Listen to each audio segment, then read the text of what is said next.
बदलाव। छोटी छोटी बचत हमारे जीवन में महत्वपूर्ण बदलाव लाती है। बचत की आदत हमारे जीवन को सुलभ बनाती है। आज की बचत हमारे भविष्य की मुश्किलों को आसान बनाती है। बचत की आदतें आज से ही शुरू करें हैं। बचत का क्या महत्व होता है? बचत हमारे जीवन के लिए क्यों जरूरी है? आज की बचत हमारा भविष्य कैसे उज्जवल बनाती है? आइए जानते हैं विश्व विख्यात career counsellor professor Kulwinder Singh से। प्यारे दर्शकों, आज हमारे बीच में प्रसिद्ध motivator, life coach professor Kulwinder Singh मौजूद हैं। पिछले 38 सालों में 5 लाख से अधिक छात्र छात्राओं को भविष्य बनाने के लिए आप मार्गदर्शन कर चुके हैं। अपनी संपूर्ण देह को मृत्यु के परात देह दान कर चुके हैं। इनके छात्रों में अनेक IAS, IPS और बड़े बिजनेसमैन शामिल हैं। आइए इनसे आज हम चर्चा करते हैं। प्रोफेसर साहब, लोगों के जहन में होता है बचत क्या है, तो आप अपने हिसाब से विस्तार से बताएं बचत क्या है। नमस्कार सर। मैं आपको और आपके सभी दर्शकों को एक बार तो पहले धन्यवाद देना चाहता हूं कि आपने मुझे अपने चैनल पर आने का मौका दिया। आपने जो प्रश्न किया, बहुत ही उम्दा प्रश्न। बचत क्या है? बचत का एक सीधा सा सिद्धांत है। हम 12 महीने कमाते हैं, 2 महीने अगर उसको एक साइड पे रख दें अच्छी जगह पर ताकि वो प्रफुल्लित रहे, और बाकी के 10 महीने का हम खर्चा करें। यानी कि सिद्धांत ये हो गया कि पहले कमाओ और कमाने के बाद जितना हो सके 10, 20, 30% बचाओ और बाकी का 70%, 80% लगाओ, ताकि आपकी बचत को अच्छे से प्रफुल्लित भी हो सके, भविष्य का भी इंतजाम किया जा सके। आम जनों के लिए बचत क्या महत्व रखती है, क्यों जरूरी है, इस पर बताएं। बचत आपने पूछा क्यों जरूरी है?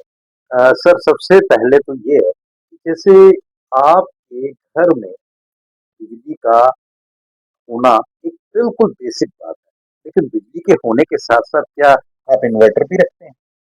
हाँ, रखते हैं। क्यों? क्योंकि बिजली जाने का बहुत ज्यादा खतरा है, संभावना है। उस चीज का जिसकी अनसर्टेनिटी है, उसके लिए पहले से इंतजाम रखना। बचत का असली मतलब, अचानक से देखो, अभी युद्ध किसी दूसरी कंट्री में हुआ, गैस की किल्लत हमारी कंट्री में आ गई। बचत का एक सिद्धांत ये है कि कुछ बचा के रखा हुआ है तो काम आ गया, चाहे वो पैसे थे, चाहे वो कुछ और चीज थी, तो वो आगे काम आ जाए। इसके लिए अगर आप ये कह लें कि बचत की सबसे बड़ी जरूरियत ये है कि आपको पता नहीं है भविष्य में क्या होने वाला है। आपकी बहुत सारी बड़ी बड़ी बड़ी बड़ी जरूरतें होती हैं। उनमें से सबसे बड़े एम होते हैं आपकी खुद की शादियां, आपके बच्चों के आगे पढ़ाई, करियर, फिर उनके बाद उनकी शादियां, उन आपका पेंशन, आपके मकान या बाकी मेडिक्लेम, ऐसी सब चीजें। और ये सारे उद्देश्य पूरे करने के लिए बचत की जरूरत है। इन सभी को बचत के जरिए से आप बड़े आराम से पूरा कर सकते हैं। आप थोड़े में बहुत बड़े बड़े बड़े बड़े आपके जो उद्देश्य हैं, एम है, उनको प्राप्त कर सके। इसे ही बचत और बचत की कह लें कि बचत के लिए जरूरी एक तरीका, ये मेरे ख्याल से। बचत कहाँ करनी चाहिए, कहाँ नहीं करनी चाहिए, इस पर विचार बताएं। बचत कहाँ करनी चाहिए? देखिए, ये हाथ है। अगर ये हाथ की 5 उंगलियां और ये मुट्ठी, तो 5 उंगलियों में आप ये समझ लीजिए सबसे महत्वपूर्ण आपका अंगूठा हो गया। तो प्रॉपर्टीज में आप बचत करें, अच्छी बात। मगर प्रॉपर्टीज में आपके पास अगर मान लीजिए 20 लाख की प्रॉपर्टी खरीदनी है, तो 20 लाख रुपए होने चाहिए। फिर उसके बाद आप गोल्ड में लगाइए, आप सरकारी स्कीमों में लगाइए, बैंक्स में लगाइए, RD में लगाइए, FD में लगाइए, PPF में लगाइए, NSC में लगाइए, और पोस्ट ऑफिस की डिफरेंट स्कीम्स हैं उनमें लगाइए।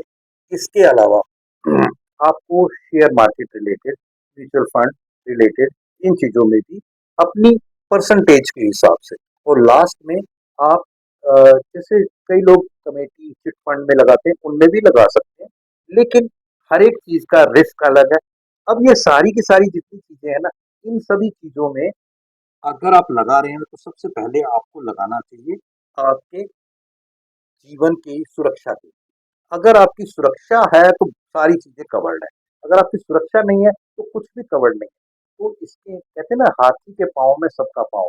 तो आपकी हर एक चीज सुरक्षित रहे, आपको करना क्या, एक एक्सपर्ट के साथ बैठकर इसकी प्लानिंग कर, और वो एक्सपर्ट कोई ऐसा वाला व्यक्ति ना हो जिसको थोड़ा सा चुंच ज्ञान हो, प्रॉपरली सर्टिफाइड प्लानर होना चाहिए, और वो आपको गाइड करे कि आपकी ये जरूरतें इस साल में आने वाली है, ये जरूरतें इस साल में इतना खर्चा होगा, इस खर्चे के आप एक छोटी सी बात समझिए, अगर आप बच्चों की पढ़ाई के लिए लोन उठाएं तो लोन की दो समस्याएं रही, एक बच्चे की पढ़ाई में उतने मार्क्स आए और यूनिवर्सिटी उस लेवल की हो ताकि लोन मिल सके, दूसरा वो अगर मिल भी गया तो आपको 1 रुपया चुकाने के लिए जब तक वो लोन खत्म होगा 2 रुपए देने पड़ेंगे, और अगर आपको बच्चे की उस तारीख को एजुकेशन के लिए 1 रुपया चाहिए तो आज से 50 पैसे टुकड़ों में, 50 पैसे वो भी टुकड़ों में आप बचाएं, 50 पैसे बाकी का सरकार डालेगी, और उस तरीके से आपका 1 रुपया बन गया। आपको टुकड़ों में 50 पैसे जोड़ना अच्छा है, या डबल करके 2 रुपए उतारने पड़े, वो भी पूरे उन दिनों में जब आपकी जवानी नहीं रही और अब आप अधेड़ या बुढ़ापे की तरफ जा रहे हैं। तो बचत का ये बहुत अच्छा एक सिद्धांत है कि आप कहाँ लगाएं, इसकी परसेंटेज तय करें, और ये परसेंटेज एक्सपर्ट्स के साथ मिल करके, या हमारे चैनल पर भी अगर आप दोबारा आएंगे तो लिंक आपको शेयर किए जा सकते हैं, जहां हमारे पास भी बहुत सारी एक टीम है एक्सपर्ट्स की, वो आपको बताएगी, और इसके लिए कोई शुल्क नहीं। बचत करने से क्या क्या लाभ होते हैं, भविष्य में बचत क्या क्या काम आती है, जरा इस पर विस्तार से बताएं। बचत से क्या क्या लाभ है आप चाहते हैं बताना, तो देखिए, मैं एग्जांपल में समझाऊं तो आपको ज्यादा अच्छा लगेगा। मेरी शादी नहीं हुई थी उस समय, मैं 18 एक साल के करीब रहा हूँ। मेरे एक मित्र, तो उन्होंने आकर पूछा कुछ 20 एक रोज 20 एक रुपए रोज आप बचत कर सकते हो, मैं कहा, कर लूंगा। कितना हुआ, 600 रुपये, 3 महीने के कितने हुए, 1800। आपकी जेब में कितने हैं, मैंने बोला 1000 रुपये है, दे दिए। कागजात में उन्होंने उसका कुछ डेट ऑफ बर्थ का प्रूफ, एड्रेस का प्रूफ, फोटोग्राफ वगैरह मांगा। जब सब हो गया तो अगले दिन आके बाकी के 1800 800 रुपये भी ले लिए। तो इस तरीके से मैंने कब ये एक 1800 रुपये 3 महीने की बचत शुरू कर दी, मुझे पता भी नहीं। ये बात है करीब 1988 के आसपास। अब उसके बाद 94 में मेरी शादी हुई, 95 में बिटिया हुई, और 98 में बेटा भी हुआ। करते करते 2012 में इस पूरी प्रक्रिया को 24 साल हो गए, और 24 साल में मुझे ज्ञात भी नहीं था कि मैंने ये बचत कर रहा हूँ। और ये बचत करते करते इतनी बड़ी हो गई कि मेरी बिटिया की एजुकेशन के लिए, बीटेक करने के लिए करीब करीब 1 से 1.5 लाख रुपए उस समय पर ईयर का खर्चा था। जो 4 साल का खर्चा उन्होंने बताया वो 6 7 लाख रुपए के करीब था। तो मैंने ये पॉलिसी का देखा कि ये 12 में मैच्योर हो रही है, और वो 12 में ही बिटिया को एडमिशन के लिए जाना है। मैंने जब इनको विड्रॉ किया तो 5 साढ़े 5 लाख रुपए मिले, और वो 5 साढ़े 5 लाख रुपए से मैंने जब जाकर के उनको फीस की बात की तो पूरे 4 साल की फीस उन्होंने बताया 6 लाख रुपए। तो मैंने बोला कि मैं 5 साढ़े 5 इकट्ठे दे दूं, 5.5 के 5.5, तो कोई डिस्काउंट है, तो उन्होंने बोला कि आप 5.5 ही दीजिए, आपको 50,000 का डिस्काउंट, क्योंकि आपने पूरे सालों का इकट्ठा दे दिया। आप सही मायने में देखें तो मेरे एक बच्चे को मैंने शिक्षित कर दिया केवल 20 रुपए में, और आज वही बच्चा अगर 35 या 40 लाख रुपए के पैकेज की कमाई पर ईयर कर रहा है, तो 20 रुपए into is equal to 40 lakh रुपए। आप सोच नहीं सकते आपकी बचत कितनी ज्यादा जरूरी और लाभकारी है, कितने लाभ दे सकती है। ये आपको समझना पड़ेगा। अगर आप अपने परिवार को, अपनों को, अपने आस-पास को, अपने माहौल को, अपने समाज को, अपने देश को प्यार करते हैं, तो उतने ही लाभ आप उस सारी चीज़ों को दे पाएँगे, ऐसा मेरा मानना है। बचत करते समय हमें क्या-क्या ध्यान और सावधानियाँ बरतनी चाहिए? इस पर ज़रा विस्तार से बताएँ। बचत में क्या-क्या ध्यान रखना चाहिए, क्या करें, क्या ना करें, ये आपने पूछा।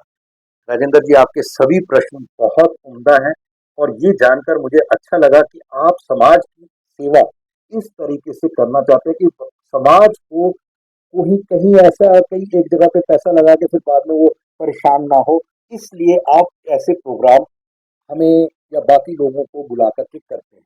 पहले तो आपका बहुत-बहुत धन्यवाद। दूसरी बात आपने बोला कि अगर क्या-क्या ध्यान रखें, तो पहला ध्यान रखना है कि आपकी उम्र के हिसाब से आपकी बचत होनी चाहिए।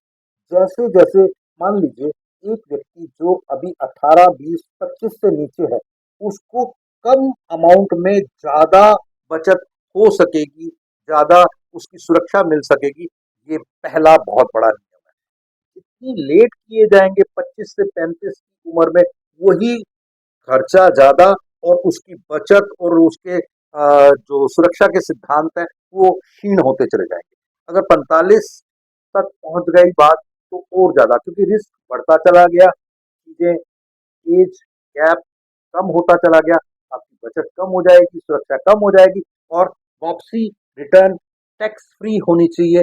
ये इस सिद्धांत में ना एक बड़ी बात ये है, आपका प्रिंसिपल सेफ होना चाहिए, आपका इंटरेस्ट सेफ होना चाहिए, आपकी सुरक्षा होनी चाहिए और इन सब में एक जो सबसे महत्वपूर्ण बात है, वो ये कि आपको 18-20 अलग से स्पेशल फ़ायदे हों और अगर ये सरकारी हो, तो इससे बड़ी कोई बात हो नहीं सकती।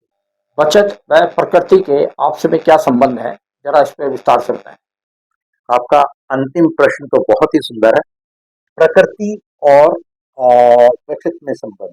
अब एक बात बताएं, एक जो छोटी सी कीड़ी सी चींटी जिसको कहते हैं, वो जिन दिनों में गर्मियां होती हैं उन दिनों में वो या सर्दियां होती हैं उन दिनों में जा जाके वो चीनी के दाने चुनकर लेके आके इकट्ठी कर ली और उन दिनों में ये काम आते हैं जिन दिनों में बारिश हो रही है। आप देखेंगे चींटियों को बारिश के दिनों में बाहर जा जा के भटकना नहीं पड़ता। कुदरत ये खुद सिखाती है कि आपको अपने लिए भविष्य के लिए बचत करके रखना पड़ता है। अब आप इसी तरीके से और भी जानवरों में देख लीजिए कि कौन कैसे अपने लिए बचत, यहाँ तक कि कंगारू और ऊंट के बारे में कहा जाता है कि वो 7-7, 8-8, 10-10 दिन तक रेगिस्तान में प्यासा चलता रहे तो उसको प्यास नहीं लगती, भूख नहीं लगती क्योंकि वो स्टोर कर लेता है। आपके घर में एक टैंकी है, वाटर टैंक। वाटर टैंक का क्या मतलब है? इसका मतलब है जब पानी आ रहा है स्टोर कर लो और जब पानी नहीं आ रहा होगा प्रयोग करेंगे। आपके जितने बड़े-बड़े भाखड़ा, नंगल या डैम जितने भी हैं वो सरोवर वो है किस लिए? पानी जब बारिश आती है रोक लिया जाए और जब बारिश नहीं होगी, सूखा पड़ेगा, उन दिनों में वो पानी प्रयोग। आप सबके ज़रूरतें और बहुत सारी चीज़ें ऐसी हैं जो ज़िम्मेवारी के तौर पर आपके सिर के ऊपर है। लेकिन उनको आप समय से नहीं कर पाएँ तो आपको दुःख लगेगा। आपके बच्चे की मान लीजिए एडमिशन होनी हो और उस समय आपके पास पैसे आपने नहीं जोड़ के रखे हुए, तो आप तो उस चींटी से भी अलग हो गए, जो चींटी अपने बच्चों का इंतज़ाम करके रखती है। तो आपके बच्चे को क्या जवाब दोगे? आपका पापा ज़िम्मेवार नहीं है, आपकी मम्मा ज़िम्मेवार नहीं है।